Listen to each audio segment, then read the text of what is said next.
la lógica matemática dentro de la investigación policial, ¿no? O sea, llevar de algún modo un campo un poco no tan transitado al relato policial. Justo, ahí está la clave, porque justo, aparece un género que supuestamente tiene unas reglas muy definidas, que tiene para muchísimos una fecha de nacimiento muy exacta, que tiene un tipo de lector muy específico, me refiero a la novela, al lector de policiales, y ahí es donde me parece que hay parte también de lo que acabamos de lo que usted acaba de decir de la originalidad. Usted coge un libro, coge un género o pretende escribir dentro de un género que ya tiene unas reglas muy establecidas, y justamente me parece a mí ese es el esfuerzo, como ser original e intentar romper esas reglas. Eso me gusta, porque estoy seguro que esto se lo leí en algún lado, es que finalmente, por ejemplo, la afición que usted puede sentir por Agatha Christie es porque finalmente ella entrega como una nueva combinatoria de posibilidades dentro de la novela policial, y de alguna forma yo, leyendo Los Crímenes de Alicia, uno siente eso, que hay como un intento como por presentar algo nuevo, a los Highsmith, a los grandes maestros del género. Me gustaría también por el público, que además creo que la historia vale muchísimo la pena, que hablemos de la nueva novela policial de Guillermo Martínez, que se llama Los Crímenes de Alicia. Y eso, teniendo esto, la idea creo que no va tan descarrilada, con lo que nos acaba de hablar Guillermo de lo extraño, del original, de la originalidad, nos presenta un nuevo libro en donde creo que eso se presenta de una manera intrépida y valiente. Bueno, gracias. Sí, yo lo que quise hacer de algún modo fue encontrar una forma de contar dos intrigas dentro de la misma novela, ¿no? Por un lado, voy a decir mínimamente algo sobre cómo se me ocurrió la novela, porque va a estas dos intrigas que hay en la novela. Me habían encargado un prólogo de un libro de Lewis Carroll que se llama Lógica sin pena, hace como 10 años.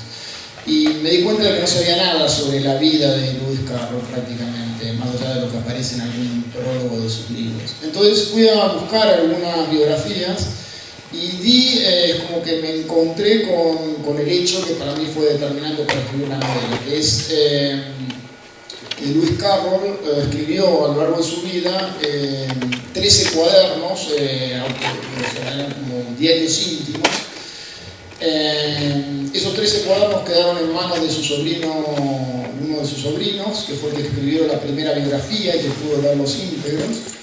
Y después 4 de esos cuadernos desaparecieron. No solamente eso, los cuadernos restantes, las sobrinas nietas que quedaron en manos de los cuadernos, le fueron arrancando varias páginas para, bueno, esa es parte de la intriga, por qué le arrancaron esas páginas, para preservar cierta imagen que ellas querían del escritor, ¿no? De Lewis Carroll. Pero arrancaban las páginas y como eran unas mujeres muy religiosas, hacían un pequeño apunte en un pedazo de papel sobre lo esencial que había en cada página. Era como un mínimo resumen en una frase de cada página que arrancaba. Bueno, las páginas nunca aparecieron, pero curiosamente en el año 1994, sí aparece de una manera como si hubiera estado siempre a la vista. Yo hago la analogía con la carta robada de Poe. Es como si la carta robada de Poe estuviera en un sobre que dijera carta robada, ¿no? Porque aparece el pedazo de papel en el catálogo del museo, digamos. Nadie había ido a fijarse ítem por ítem al catálogo, que era lo que había. Y entonces, bueno, se revela en una sola frase, aparece de algún modo el motivo, la razón, hasta este momento desconocida, que motiva la pelea entre Carroll y los padres de Alice Liu, ¿no? En un momento a Carol le impiden seguir viendo a Alice Liddell y a las hermanas, ¿no? Carol la llevaba a pasear, la llevaba en bote al río, estaba escribiendo ya la novela Alicia bajo tierra, y algo pasa en un viaje en tren en que él vuelve con las chicas, no se sabe qué, y a partir de ese momento le impiden ver a las chicas. Bueno, ese fue el germen, digamos, de la novela. Entonces, para mí la novela se abrió en dos, ¿no? Por un lado, la intriga policial que imagino alrededor, un grupo, una hermandad de biógrafos de Lewis Carroll. Hay una sociedad Lewis Carroll real, pero yo deliberadamente no quise conocer, digamos, a los miembros, aunque ellos me enviaron los diarios completos. Los diarios se publicaron no hace tanto, ¿no? Los diarios completos, y yo me los tuve que dar enteros para la investigación de la novela. Entonces, imagino una hermandad Lewis Carroll, empiezan a suceder muertes alrededor de la hermandad. Aparentemente tienen el propósito de impedir que el descubrimiento de este pedazo de papel salga a la luz. Pero la segunda intriga es quién era en verdad Lewis Carroll y cuál era la naturaleza de su relación con las niñas y, bueno, todas las facetas que tiene la figura de Carroll. Y ahí aparece, bueno, si querés, mi experimento, ya que hablamos de literatura experimental, que es tratar de mostrar cómo hay algo similar al cuento Pierre Menard, autor del Quijote, ¿no? En la manera de mirar las épocas. Les recuerdo mínimamente cómo era el cuento de Borges.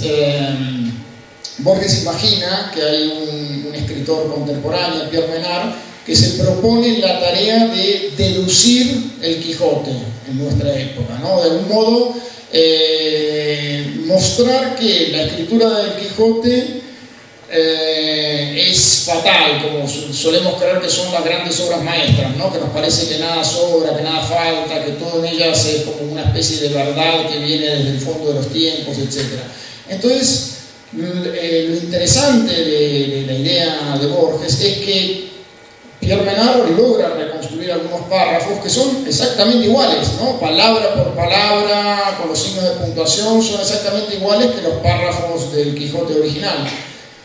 Pero él logra mostrar, Borges, ¿no? Que las mismas frases del Quijote, leídas ahora, tienen resonancias absolutamente diferentes.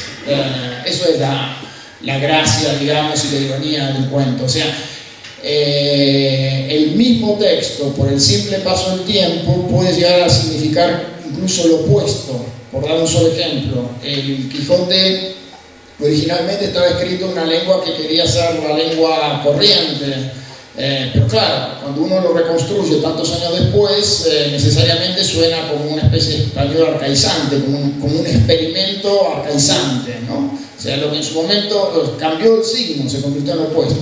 Bueno, de algún modo yo quise mostrar esto con el tema de las fotos que está asociado a Lewis Carroll, ¿no? Las fotos que él sacaba en cierta época, delante de los padres de las niñas, que las exhibía públicamente, que las llevaba como ofrendas a los poetas a los que admiraba, fotos de niñas con las mismas edades, en las mismas poses, hoy serían considerados delitos infames, ¿no? O sea, hay un experimento del mismo orden con respecto a la cuestión de las épocas. Y hay algo que vuelve muy... El adjetivo es de Borges, porque estaba leyendo justamente un prólogo que él escribe sobre Carroll, sobre la obra completa por allá en los años 40, muy hospitalario en la novela, y es que justamente trata un libro que de alguna forma todos queremos, así no lo hayamos leído, que es Alicia en el País de las Maravillas. Y Carroll no es solo eso. Yo quiero saber, Guillermo, ¿cómo son los diarios de Carroll? O sea, ¿eso me imagino que está traducido?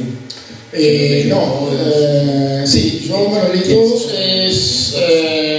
Están editados en 10 libros de tapas rosadas y no son para nada interesantes.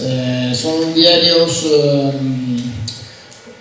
no son interesantes, son interesantes para lo que yo necesitaba hacer, me resultaron interesantes porque me dieron varias pistas sobre el personaje. pero no son interesantes como literatura, prácticamente son anotaciones de lugares a donde va a ir, de citas que tiene, pero por ejemplo, se deja entrever a partir de los diarios algo que yo no hubiera imaginado, y es qué diferente que era la relación personal con Dios en la época. Eso, Carroll era hijo de un archidiácono y había tenido una educación religiosa en la infancia, pero no abrumadora, por lo que parece recordar, por una infancia feliz, donde podía hacer obras de teatro, etc. Sin embargo, él personalmente se sentía en deuda porque no quería tomar las órdenes religiosas definitivas, que era una especie de obligación para seguir viviendo dentro del college. Hay una cantidad de reproches a sí mismo, de pedido de disculpas a Dios, o sea, él le habla a Dios como si fuera alguien que lo estuviera espiando todo el tiempo por encima del hombro. Está esa relación con un Dios que me llamó mucho la atención. Creo yo que eso también muestra la distancia de épocas, ¿no? O sea, era un Dios al que había que rendirle cuentas. Sobre todo cuando llega fin de año, él hace todos los años una especie de contrición y de arrepentimientos y de promesas, de enmendarse. Bueno, y esto dio también mucho caldo de cultivo para divagaciones sobre, cuáles eran esos pecados tan tremendos, ¿no? En ese prólogo lo que llaman célibe eterno. Sí, hay varios personajes así. La sexualidad de Carroll no está para nada definida. Yo arriesgo una hipótesis. Dentro de la novela hay un personaje que sería algo así como un Carroll contemporáneo. ¿Qué pasaría con un personaje que más o menos se comportara como lo hacía Lewis Carroll en su época? Claro, lo pasa bastante mal, ¿no? Sí. Hay algo, a ver, los que han leído, los que hemos leído los libros de Guillermo, recordarán que los personajes tienden a ser muy inteligentes. E incluso hay una expresión que tal vez alguna vez usted usó para llamarlos héroes cerebrales. Eso me parece muy interesante porque, me explico, tenemos en Crímenes Imperceptibles unos profesores en una universidad muy prestigiosa, tenemos unos estudiantes de filosofía, tenemos unos estudiantes de lógica matemática, tenemos a unos profesores de literatura como en alguna otra novela o en alguno de estos cuentos. Y me parece muy interesante porque no hay, y de nuevo aparece el Martínez contracorriente, no aparece esa predilección por lo lumpen, por lo barrio bajero. Eso me parece interesante porque esa insistencia en el héroe cerebral, en el intelecto, eso puede ser en parte, sí, influencia de Borges y Cortázar, que los dos tenían también personajes en donde la cultura tenía un significado y una manera de ver el mundo. A mí me interesan los personajes que están como en cierta búsqueda del conocimiento, en algún sentido, ¿no? Y sí, en ese sentido yo estoy como a contracorriente de lo que yo llamo el paternalismo de la marginalidad, ¿no? O sea, de mostrar a los personajes marginales siempre como un poco como ciertos monstruos, ¿no? Que son interesantes de exhibir. No me gusta demasiado esa línea y prefiero... Ahora, sobre la cuestión de los seres cerebrales, para mí hay una cantidad de lugares comunes asociados con la inteligencia, muchos más con la matemática, etc., ¿no? Entonces, mi primera novela acerca de Robert tenía que ver con esta cuestión. Para mí yo lo que digo es que hay un elemento de pasión en lo intelectual, y a la vez en las pasiones siempre hay elementos de cálculo, es decir, no son esferas absolutamente divorciadas.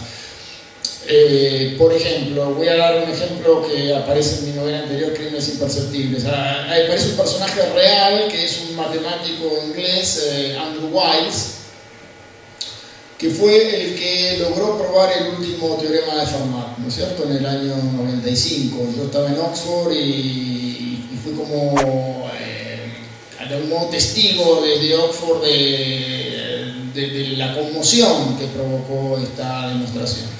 Bueno, la cuestión es que Andrew Wiles a los 10 años había leído sobre el teorema, se había propuesto en la infancia probarlo, había estudiado matemáticas para probar ese teorema, luego, bueno, se dio cuenta de que no podía desperdiciar toda su vida porque se sabía cuáles eran las dificultades, pero en un momento se enteró de que el teorema estaba ligado a una conjetura que estaba mejor vista o parecía más interesante con las corrientes contemporáneas del álgebra, digamos. Llegado a este punto, él sacrifica su carrera universitaria, o sea, se retira del circuito de congresos, se encierra en su casa durante 7 años a estudiar todos los intentos de demostración del teorema para probar esta conjetura que daba como corolario el teorema. Bueno, yo veo ahí al capitán Ahab, es decir, es Moby Dick en el fondo. Lo que pasa es que en vez de estar en el mar, estaba arriba de la casa y no solamente salía para cenar, pero la idea de la obsesión, la voluntad, del sacrificio, etc., está en la ciencia. Es decir, estoy leyendo ahora, siempre leo en paralelo algo de literatura con algo de matemática para no olvidarme de toda la matemática, porque dejé la práctica en la matemática.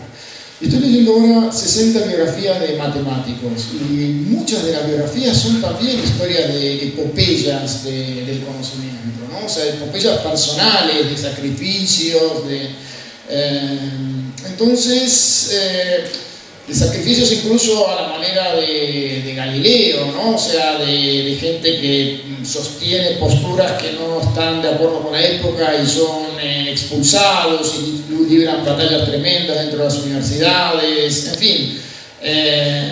Hay siempre un elemento de pasión también en la inteligencia. Hay una frase que creo que saqué de alguno de sus libros y es que dice que está hablando de otras cosas, pero el ajedrez y la matemática son también aventuras de la imaginación. O sea, es que ahí hay toda una pasión también. Y me gustaría a los matemáticos o a los que sienten amor por ellas, esta frase de acerca de Roederer, que la primera novela de Guillermo, la primera, ¿cierto? Sí. Creo que en todo caso yo dirigiría a la matemática, el único campo donde la inteligencia logró llegar lo bastante lejos como para quedar a solas consigo mismo. Esa frase me gustó mucho y creo que cabe bien ahí.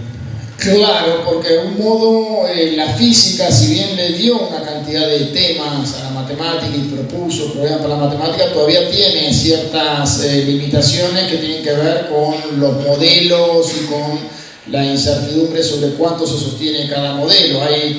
Pero en la matemática, digamos, a partir de lo que fueron la liberación de la idea de axioma y bueno, a partir de ese momento hay algo así como un juego infinito donde se pueden seguir incluso matemáticas diferentes, ¿no? Si uno acepta la hipótesis de continuo tiene una matemática, si no la acepta tiene otra, si acepta el principio del tercero excluido tiene, digamos, la matemática clásica, pero si no lo acepta tiene la matemática constructivista, entonces, bueno, hay que reconstruir la matemática con otra clase de teoremas. Es decir, hay algo de juego desatado, ¿no? En la matemática, en ese sentido digo que la inteligencia queda sola con sí misma. Maravilla. Justamente entonces, ahí una pregunta ya tópica, pero que me parece que cabe bien. ¿Cómo reconciliar esto que acaba, como toda esta fascinación por ese mundo de reglas, por ese mundo de patrones, con lo literario? Y me refiero es una novela como Los Crímenes de Anicia, uno como la va armando, la tiene pensada de comienzo, de pe a pa, como decimos acá, la tiene muy clara, es un mapa ahí que se va descubriendo, una brújula que no apunta a ningún lado. Policía, se supone que... Sí, bueno, digo primero algo de que para mí no son modos tan diferentes el de pensar o concebir en matemática y en la literatura, en cuanto a la imaginación, digo, ¿no? Porque los matemáticos tratan de entrever en un cielo platónico patrones, regularidades, que primero de algún modo lo perciben de un modo como una inspiración, justamente, ¿no? una inspiración incluso incomunicable, como una imagen muchas veces. Y después lo tienen que codificar por escrito en una sucesión de pasos encadenados muy precisamente, un texto que se llama demostración, ¿no? Un teorema. O sea, el teorema es un texto que trata de bajar al lenguaje algo que se vio en un cielo platónico de regularidades. Y con las novelas pasa lo mismo, o sea, uno primero ve algo de un personaje, una línea de diálogo, el germen, como lo llamaba Henry James, ¿no? Algo que uno sabe que está ahí un tanto en la oscuridad.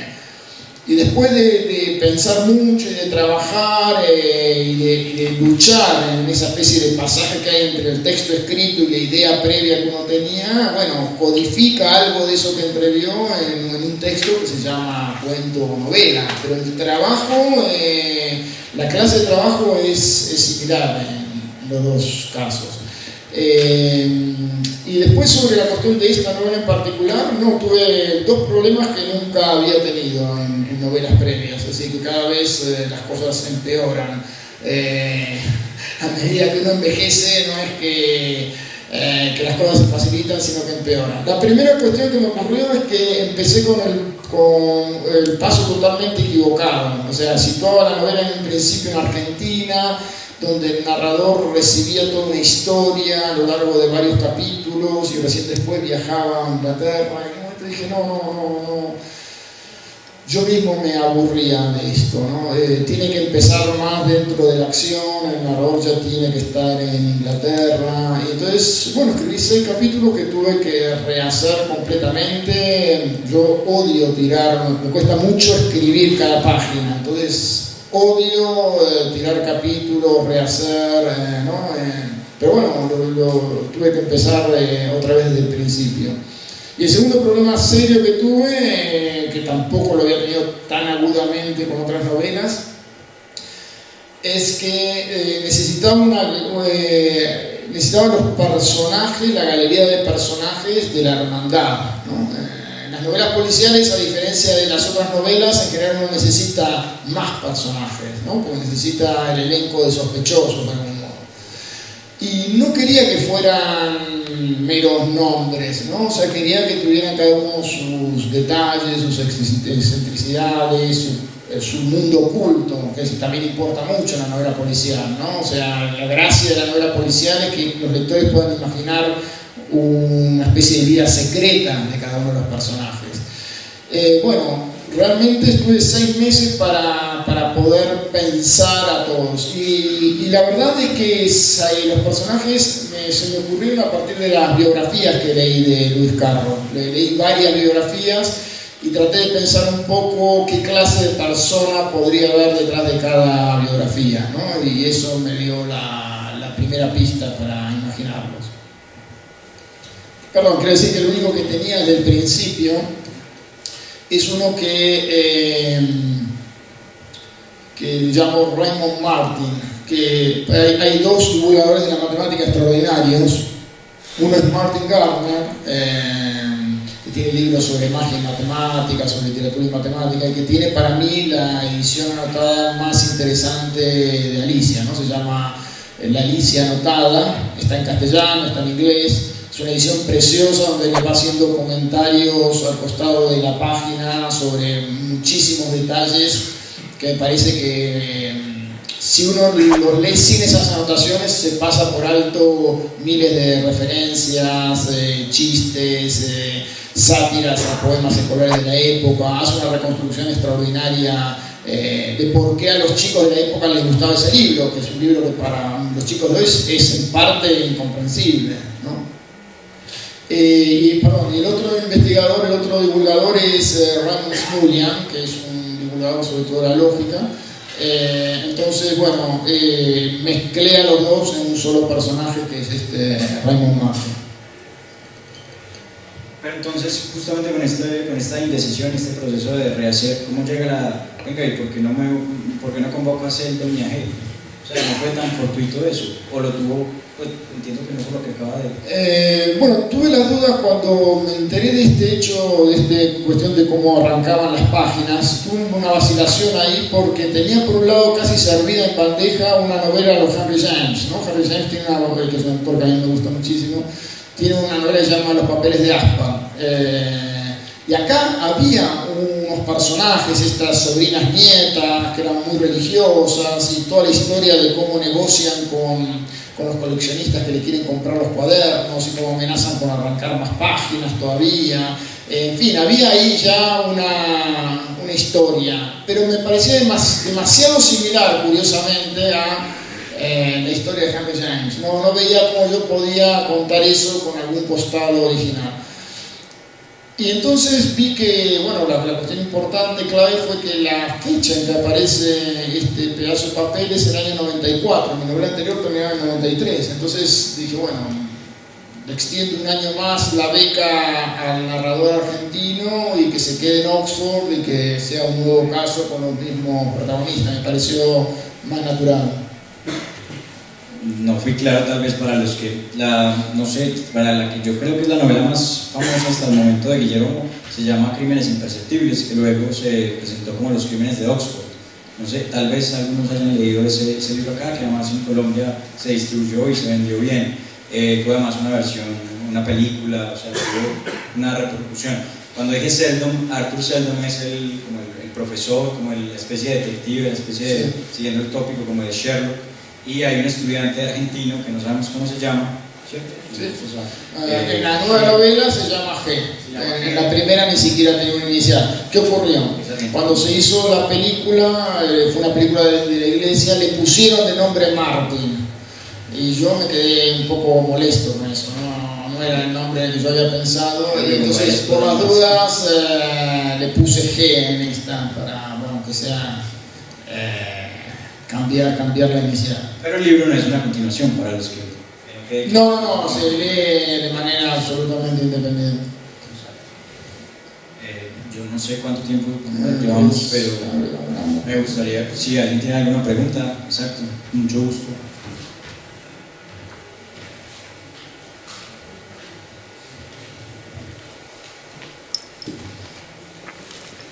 Guillermo, yo sé que es una pregunta muy tópica, pero y acabas de mencionar algo de la adaptación, pero ¿quedaste satisfecho con la adaptación de la película, de la novela? Mira, sí, me gustó sobre todo la lectura filosófica. Ale de la Iglesia, aunque creo que esto se sabe poco, es profesor de filosofía y durante su licenciatura en filosofía le había interesado sobre todo el personaje de Wittgenstein. Entonces ese fue el enganche para que él decidiera hacer la novela, la adaptación de la novela. Entonces me gustó cómo él le dio más importancia a una especie de debate filosófico entre Arthur Seldon y el discípulo, una especie de confrontación de personajes y de visiones, ¿no? Que en la novela no está eso tan marcado. En la novela hay más bien una cierta admiración del discípulo por el maestro. Y me gustó sobre todo el final que le dio a la película. O sea, me pareció muy original, un final en que las dos visiones están derrotadas. O sea, es como si la inteligencia quedara totalmente derrotada en sus dos versiones posibles, ¿no? Por cuestiones humanas, por cuestiones... un cierto elemento de tragedia que hay en la trama. Entonces, y bueno, después lo que no me gustó es que, y esto es algo un poco fatal, cuando hacen la adaptación de una novela, siempre hay cuestiones que se amputan, ¿no? O sea, hay cosas que desaparecen y uno se pregunta, bueno, pero si desaparece esto, el mecanismo sigue funcionando, ¿no? O sea, ¿cómo se va a reencauzar? Entonces lamenté a un personaje que me gustaba mucho, que es un mago que tiene una sola mano, un mago argentino, que se llama René Laván, y para mí tenía su importancia dentro de la trama, la cuestión de la magia, y la magia que se puede hacer con una sola mano, ¿no? Porque la idea del mago con las dos manos es que con una mano hace la misdirection, digamos, ¿no? Pero ¿qué pasa cuando uno tiene solamente una mano para hacer el acto de ilusionismo? Esa idea que para mí literariamente era muy importante no pudo tener ninguna cabida. Y lo otro que fue para mí imperdonable es que en la novela había una escena, digamos, erótica en la cancha de tenis y él la reemplazó por el squash, que como sabemos no es lo mismo que el tenis. Pero también tiene su sentido, porque en Inglaterra no hay una temporada de tenis de todo el año, eso lo aprendí cuando estuve allá. O sea, se juega el tenis en el verano y en invierno todos los que juegan al tenis se pasan al squash. Yo no, porque son unos lugares muy cerrados y con unos olores tremendos, ¿no?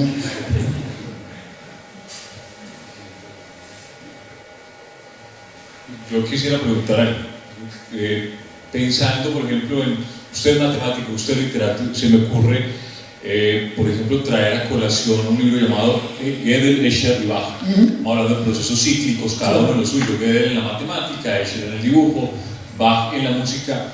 Dentro de la construcción de su novela, usted también hace, digamos, un trabajo, pensando desde el punto de vista matemático de Gödel, también hace un recorrido cíclico así varias veces de los personajes hasta que encuentra No. En la primera novela, Crímenes Imperceptibles, el teorema de Gödel tiene una importancia.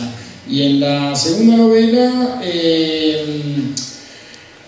aparece también, para los que saben, el cuento Pierre Menard, autor de Quijote, también hace referencia a la imposibilidad de la sintaxis de dar un único sentido. O sea, el Quijote no tiene un único sentido. Pasan las épocas y si uno lo piensa, escrito por un autor contemporáneo o escrito de lo contemporáneo, cambia el sentido, ¿no? Lo estamos viendo ahora también con la revisión de una cantidad de obras que de algún modo están con sus sentidos en jaque, ¿no? Basta pensar la discusión que hubo recientemente sobre Lolita. En fin, cada época le da otros, ¿cómo puedo decir? Otros grados de moralidad, inmoralidad, conveniencia, no conveniencia, corrección, no corrección.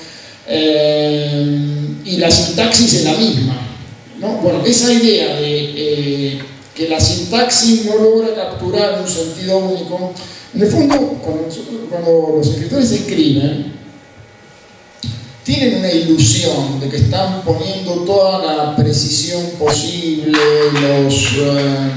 las armas de seducción, para que el lector se lleve la imagen que ellos quieren de lo que han escrito, ¿no? O sea, uno quiere que el lector resuene en el sentido que uno está buscando, pero esa es la parte que no es imposible de lograr, ¿no? O sea, los escritores van con su propia sensibilidad, con su biblioteca, con su historia personal, con su ideología política, y entonces lo que es simpático, gracioso para unos es ofensivo para otros, etcétera, etcétera.